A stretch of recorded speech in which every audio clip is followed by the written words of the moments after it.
Ms. Jyotsna Gandhi has more than 20 years of work experience in information technology. She currently resides in New York City and works as engineering director at American Express. On the occasion of International Women's Day 2021, I am privileged to have Ms. Jyotsna on the Her Success Bits platform and thank her for sharing her story.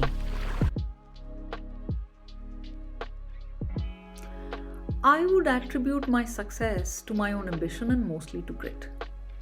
I'm reasonably good at my work, but I can honestly say that I have met women who are academically more capable and highly, much more credentialed than myself.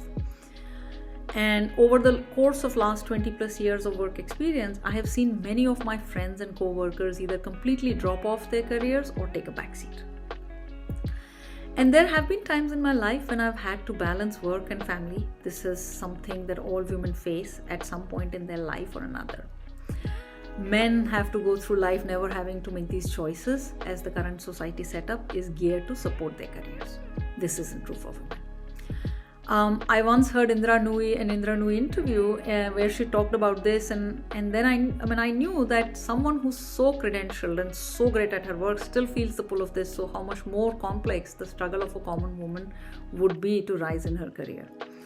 So I do think that the one aspect, whatever success I've had in my career, is the grit to definitely keep going.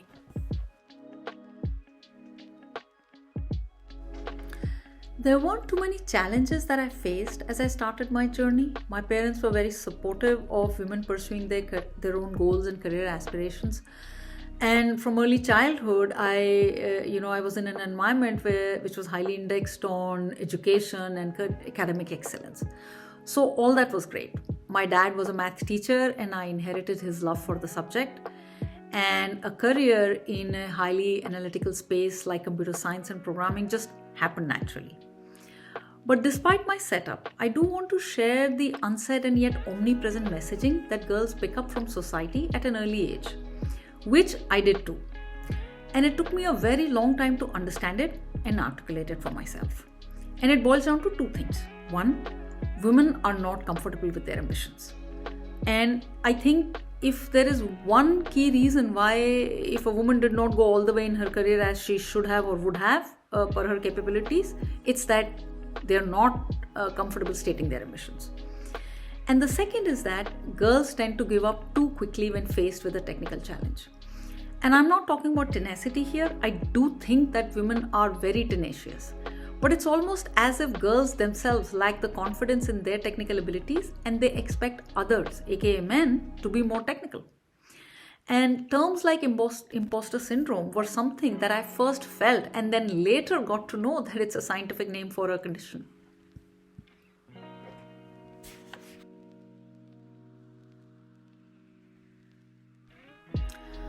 I see a very promising future for women in STEM and in almost all subject lines.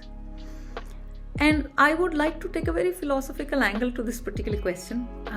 And I'll be honest, this isn't my original observation, but I have felt its accuracy deeply when I first heard it, and I would like to share it with you.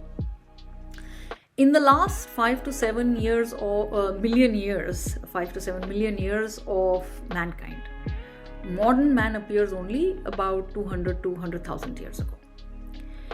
And for the longest time, brute force was a key skill required to survive. But in our current world, we have enough tools at our disposal to counter the need for brute force. Today's world requires creativity, it requires sensitivity, it requires tenacity and out-of-the-box thinking. And these are exactly the skills women bring to the table. So I do feel that while in the last 5 million years of male dominance almost genetically wired into mankind at this time, the future is going to be very, very different. Fast forward a few decades and centuries, and I see women significantly running the show, not just in urban areas, but globally.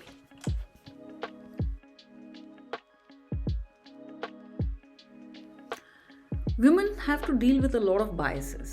I have observed my fair share. So in my career, I've traveled a lot across the globe, and in my line of work, I've done projects in multiple geographies across Southeast Asia, Singapore, Japan. I've traveled a lot in the US, and I've also worked in India.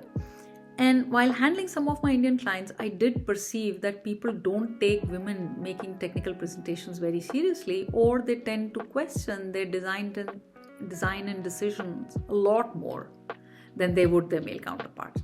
And if it's a young or a good looking woman, it's almost as if there's an unsaid bias that she would not be very technical. And interestingly, early on in my career, I started wearing zero power glasses just so I would look more studious.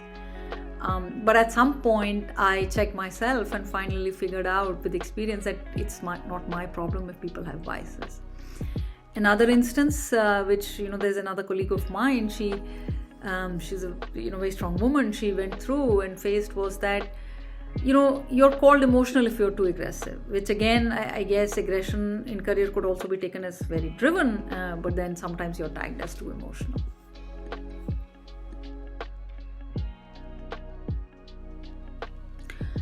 My first advice to all women on this Women's Day would be to be comfortable with their ambitions. Work-life balance, family, children, everything is great. But believe that you are the most important person in your life, and it is absolutely okay to think of yourself first. Go out there and live a bold life. Never hesitate to ask for what you want. The rest will fall in place. My second advice would be to lean in. There are many women who have gone through the same journey and similar struggles as some of you might be experiencing. Lean in on each other. Help someone find their space in the world. And I do want to add that forums like Her Success Bits are awesome. And the very fact that a 14-year-old girl started this and is running this is testimony enough that the next 100,000 years are going to be led by women. And I really look forward to this era of super strong women running the show like never before.